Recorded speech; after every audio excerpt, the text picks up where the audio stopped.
everybody, and welcome back to the Blues Knot channel. Today, I am back with another match preview, as I'll be previewing the Quakes versus Minnesota United away, and honestly, I don't want to do this preview whatsoever. I mean, this team is just absolutely awful right now, and after what happened on Wednesday where Seattle beat Toronto on the road, we are now officially dead last in the entire league. We're not only just dead last in the Western Conference, but we're dead last overall in the league with the fewest points and also the fewest points per game ratio. I mean, it feels like we have completely hit rock bottom. The sky is just falling on this team. I mean, we have problems on the pitch, and now we have major issue off the pitch too. I mean, the front office is literally just,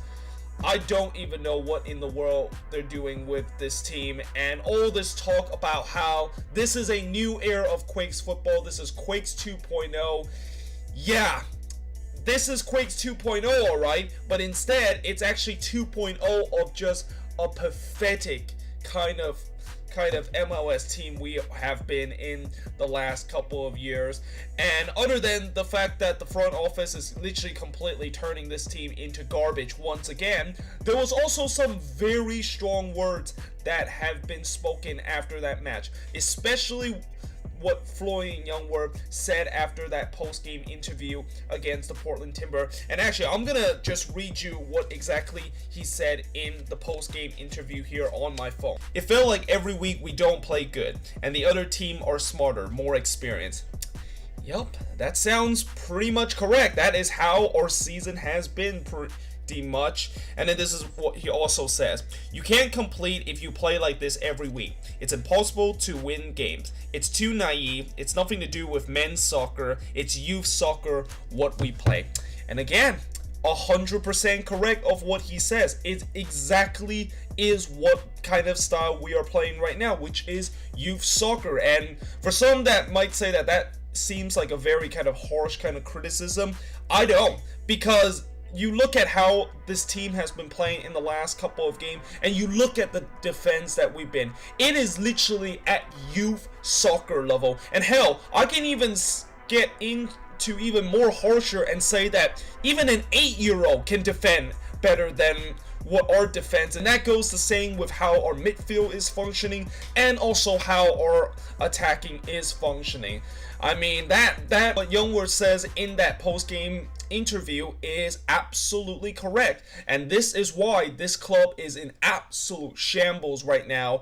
And unless if we don't end this really horrendous run that we are on, and now we have not got a win in over 2 months, and we also have the longest winless streak right now in the league. Unless if that doesn't end, then yeah, I mean, this team is just done. Like, and I won't be surprised if the same guy that had that harsh criticism in the post-game interview will be out of this club, because I really felt like right now the only players in this team that actually care in this team is Florian Ljungberg, Nick Lima, and maybe a little bit of Wondo. Actually, to be fair, Wondo this season is in some way kind of awful too, but I won't be surprised if those two players will be out of our club in the summer transfer window, because they do not deserve what they are doing right now. They do not deserve to be just kind of like in dead last in this team that is just completely lost right now.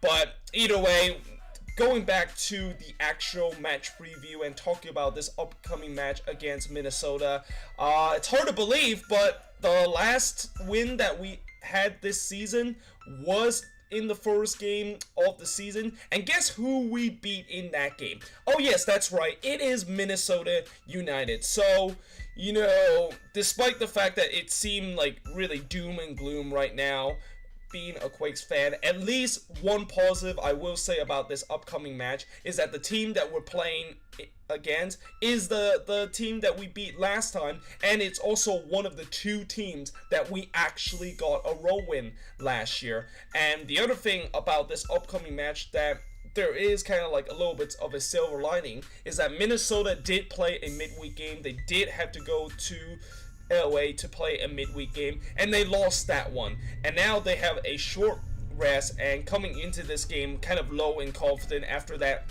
loss. That will certainly be a advantage that we got to take. We definitely have more rest than they have, and even though we did have to travel all the way to Minnesota for this game, at least the players should be prepared for this. I mean, I swear, if this team is not prepared and just look physically kind of worn out by the time near the game, when the game is almost over, I would be so angry with this team, because the opponent clearly had a midweek game, and they should be the one that is more tired and more kind of exhausting than we have when we had the extra rest to prepare for this game. Now, in terms, of course, the players that we got to watch out for Minnesota, well, the good news is we don't really need to worry a lot of players, because a lot of their star players are pretty much injured or done for the season. Pretty much every single star player that they have is pretty much out.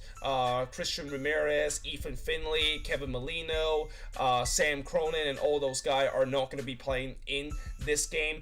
And the only guy that we really have to watch out in this game has to be the new signing and the first ever DP signing for Minnesota United, and that of course is Darwin Quintero. I mean, Darwin Quintero, not only he is a very good finisher, but he has proven so far in his short stint with Minnesota United that he can literally dribble the ball past defense. He can literally he has a very kind of good turn to just kind of spin away from defense, and that is got to be the one guy that we got to shut down. And really, that is pretty much the guy that we just got to double team every time and try not to let Minnesota always deliver the ball into him, because I'm assuming that's what they're going to probably do for majority of this game. Now, in terms for the starting 11 for this match, well, it turns out that in the last match, the 4-4-2 clearly does not work. So we're gonna have to probably need a new formation again, and probably switch up things that hopefully finally works out for us. So in goal, it is going to be Andrew Tarbell. You know, that shouldn't be a surprise. And I thought in the last game, he actually did very well in terms of his distribution ball. I mean, he actually played whenever he kicked the ball up the field.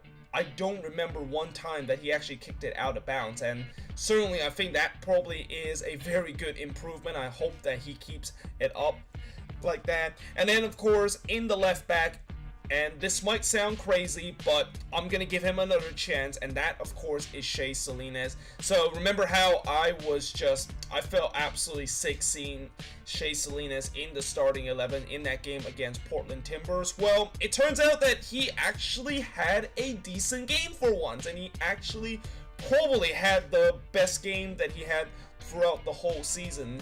And you know, since we're playing against Minnesota and they don't really kind of have a lot of depth in the wing area or a lot of danger in the wing area, I'm gonna put him there in the left back. And then in terms of course the center back partnership, it's gonna be Cummins and Youngworth. You know, Youngworth is got to be at the center back role once again. I mean, it just proved that in the last game when Youngworth is in that center back role, our defense just completely stabilized. Like, Portland didn't really had anything going forward and didn't really threaten us at all in that game, and it's all because of Youngworth being there, being more stabilized. And he even made Howard Cummins look so much better. I mean, in that last game, I thought Howard Cummins probably had the best game of his Quakes career, but that was all because of Youngworth and his leadership in that back line, and he's going to be in there for this game also.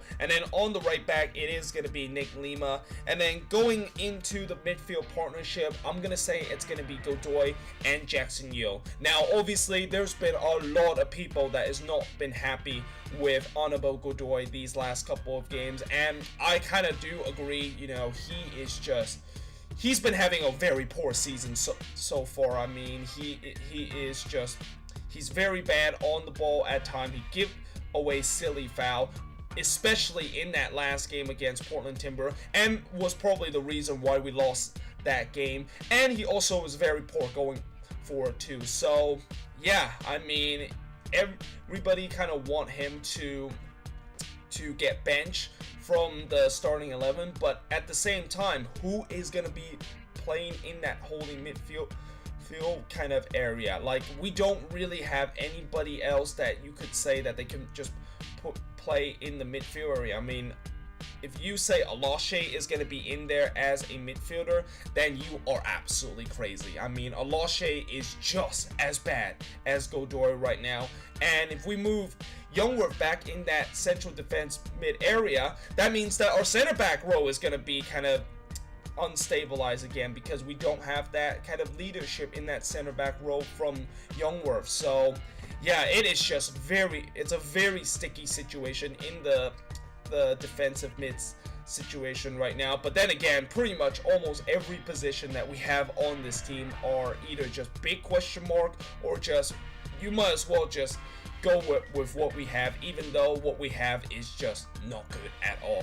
But playing with him in that holding midfield will also be Jackson Yueill, who, you know, in the last game he had some good moments, and then he had some very bad moments in that last game too. I mean, there was a couple of times that he made some good passes, and there was a couple of times he just completely gave the ball away very silly, which, you know, I don't really mind of him doing that, because he is a young midfielder, and usually a inexperienced midfielder like Jackson Yueill is going to do that. I'm just pretty hoping that he will improve as the time goes, and that he just doesn't give the ball away so easily like he has done a couple of times in that game against the Timber. But we'll just see how that's gonna go. And then of course, I'm gonna be playing a free kind of central attacking midfielder kind of part with Hika in the left central attacking mid, and Eriksson in the right central attacking mid.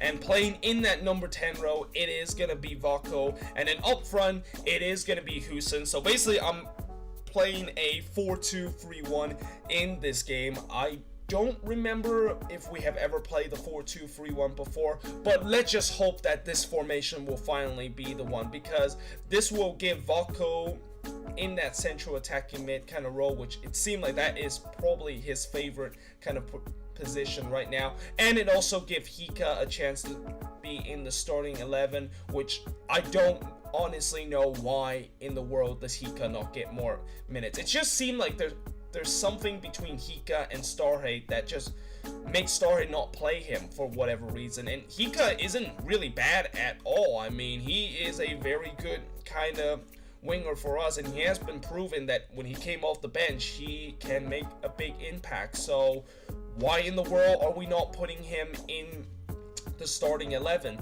But yeah, and in this game also, there is going to be no Wando in this game, because, you know, in the last game, the only reason why I put Wando was because he had a good history against the Timbers, but it turns out he had an absolute shocking game in that one, which is one of his many this season. But yeah, that of course is my starting 11 for this game. And in terms for the prediction of this game, I mean, this is a very kind of tough situation for us, because if we drew this game, I don't think I would be happy either way, because we will still be winless. That will now be 8 games that we have gone winless in this season.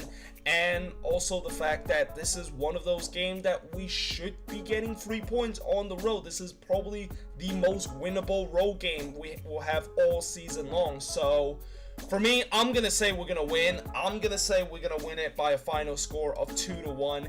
And yeah, I hope you guys enjoyed this video. If you do, make sure you guys leave a like, smash that subscribe button. Make sure you guys leave a comments below. What do you think is the score of this game, and what your starting 11 will be for this game? And yeah, I will see you guys next time.